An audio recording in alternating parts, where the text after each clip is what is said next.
वेदों तथा श्रीमद् भगवद गीता का प्रचार करने वाले हमारे चैनल सनातन धर्म ज्ञान गंगा में आप सभी का स्वागत है।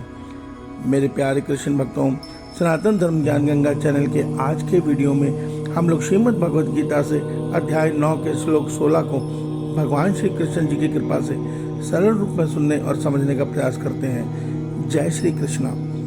मेरे प्यारे कृष्ण भक्तों, श्रीमद् भगवद गीता के अध्याय 9 के श्लोक 16 में भगवान श्री कृष्ण जी अर्जुन के माध्यम से हम सब मनुष्य को यह सत्य बता रहे हैं कि हे अर्जुन, क्रतु मैं ही हूँ, यज्ञ मैं ही हूँ, स्वदा मैं हूँ, औषधि भी मैं ही हूँ, मंत्र मैं हूँ, घृत मैं हूँ, अग्नि मैं हूँ और हवन रूप क्रिया भी मैं ही हूँ। मेरे प्यारे कृष्ण भक्तों, श्रीमद् भगवद गीता के अध्याय 9 के श्लोक 16 को आइए हम इसकी गहराई से समझने का प्रयास करते हैं। जय श्री कृष्णा।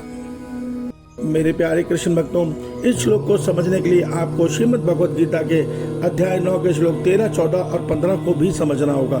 मेरे प्यारे कृष्ण भक्तों, श्रीमद् भगवद गीता के अध्याय 9 के श्लोक 13 और 14 में भगवान श्री कृष्ण जी ने अपने उन दृढ़ निश्चय वाले भक्तों के विषय में बताया है जो भक्त संसार के विषय भोगों से अपने मन का नाता तोड़कर अपने मन को मीरा माँ और सूरदास जी की तरह भगवान श्री कृष्ण जी से जोड़कर उनसे अनन्य प्रेम करते हुए, उनको प्रणाम करते हुए, उनकी भक्ति करते हुए आसानी से उनको पा लेते हैं।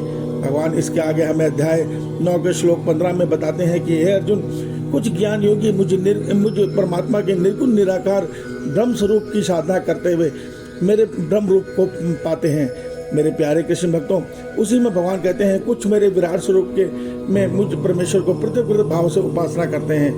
उन्हीं प्रत्येक पृथक भाव में आज भगवान यज्ञ के विषय में हम बता रहे हैं। क्रतु कहते हैं उस यज्ञ को जो वैदिक अनुष्ठान है अर्थात वैदिक कर्मकांड जो बताए गए हैं वो क्रतु हैं। उसमें जो यज्ञ हैं भगवान कहते हैं वो भी मैं हूँ, वैदिक कर्मकांड भी मैं हूँ, स्वधा अर्थात यज्ञ के माध्यम से पितरों को दिए जाने वाला तर्पण भी मैं ही हूँ। उसके आगे भगवान कहते हैं अर्जुन, जो उसमें औषधि अर्थात जो हम हवन सामग्री में जो अनेक प्रकार की औषधियाँ मिलाते हैं, अनेक प्रकार के जो हम जड़ी बूटियाँ मिलाते हैं, उनमें जो औषधि गुण है वो भी भगवान कहते हैं मैं ही हूँ। अर्जुन, जो यज्ञ के अंदर मंत्र उच्चारण होता है उस मंत्र में जो शक्ति है वो भी मैं ही हूँ। घृत अर्थात जो उस यज्ञ में प्रयोग में आने वाला घृत घी मैं ही हूँ। अग्नि भी मैं ही हूँ और हवन रूप की क्रिया अर्थात जो हवन हो रहा है वो भी मैं हूँ। भगवान हमें यहाँ यह सत्य बता रहे हैं कि अर्जुन, इस प्रकार वेदों की कर्मकांड को मानने वाले कर्मकांड अर्थात यज्ञों के द्वारा जो परमात्मा की भक्ति करते हैं, उनके निर्गुण निराकार स्वरूप की वास्तव में भी वो भगवान श्री कृष्ण जी की ही भक्ति कर रहे हैं, परमात्मा की ही भक्ति कर रहे हैं। तो भगवान का यहाँ है हमें यह समझाने का प्रयास है कि मनुष्य किसी भी रूप में किसी भी प्रयास से जब भक्ति करता है, चाहे वो यज्ञ रूप में करे, चाहे वो ध्यान योग के माध्यम से आम ब्रह्मस्मि आत्मा का ध्यान करते हुए भक्ति करे, या श्री राम या श्री कृष्ण जी की भक्ति करे, वास्तव में वो परमात्मा की ही भक्ति कर रहा है और वो परमात्मा को ही प्राप्त होता है।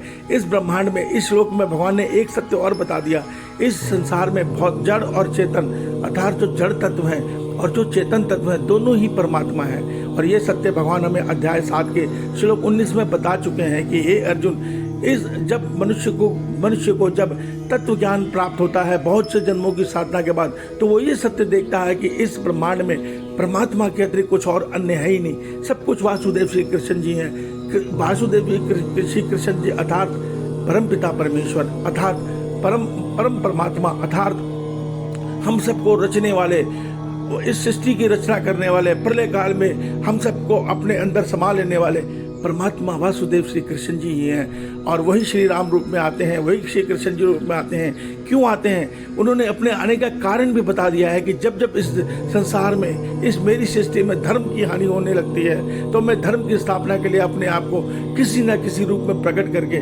इस सृष्टि में अवतरित होता हूँ और अधर्म का नाश करता हूँ, अधर्मियों को नाश करता हूँ और धर्म की स्थापना करता हूँ। यह सत्य भगवान हमें श्रीमद् भगवद गीता के अध्याय 4 में बता चुके हैं। और आज कलयुग का मनुष्य इतना नीचे गिर चुका है माया के प्रभाव में कि वो तो भगवान श्री राम जी के रामचरित मानस पे ही प्रश्न उठाने लग गया है, वो तो कृष्ण जी की बातों में ही प्रश्न उठाने लग गया है। इस सत्य को समझो और पतन को रोकने के लिए हमें जल्द से जल्द परमात्मा की भक्ति का सहारा लेना ही पड़ेगा।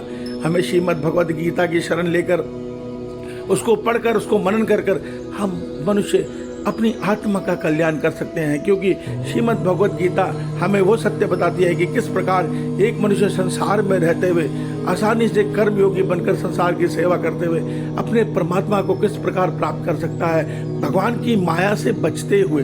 भगवान का बताने का प्रयास केवल एक है कि मेरी माया से आप इस प्रकार बच सकते हो। और जब तक हम माया से नहीं बचेंगे, हमारी हर भक्ति व्यर्थ है, हमारा हर प्रयास व्यर्थ है, क्योंकि जब तक हम माया के प्रभाव में रहेंगे, हम अपनी भक्ति में भगवान की माया जनित सुखों को ही मांगेंगे। और आज हम करते भी यही हैं, हम भगवान से ज़्यादा अहमियत उनके माया जनित सुखों को देते हैं। हम भगवान से जाके कहते हैं वृंदावन में, हे केशव हमारे ये कार्य कर दो, मैं इसलिए दुखी हूँ, मेरा कार्य सिद्ध कर दो। हम कभी ये नहीं कहते हे प्रभु मैं सृष्टि आरंभ से नाना प्रकार की योनियों में नाना प्रकार के शरीर लेके इस संसार में भटक रहा हूँ, मैं आत्मा रूप में कब आपसे मिलन करूंगा। कोई ऐसा कृपा मुझ पे कर दो कि मैं आपकी माया के प्रभाव से निकलकर अपने मन और आत्मा को आप परमात्मा में स्थिर करके कब मैं आपको प्राप्त कर पाऊंगा। माँ मीरा की तरह और सूरदास जी की तरह इस रहस्य को समझो। यही रहस्य भगवान हमेशा मध्य भगवत गीता में हमारे कल्याण हेतु बता रहे हैं, मगर हम सुनने और समझने को तैयार नहीं है। इस सत्य को समझो। ईश्वर आप सबका कल्याण करें, आपका दिन शुभ हो। जय श्री कृष्णा, जय श्री कृष्णा, जय श्री कृष्णा।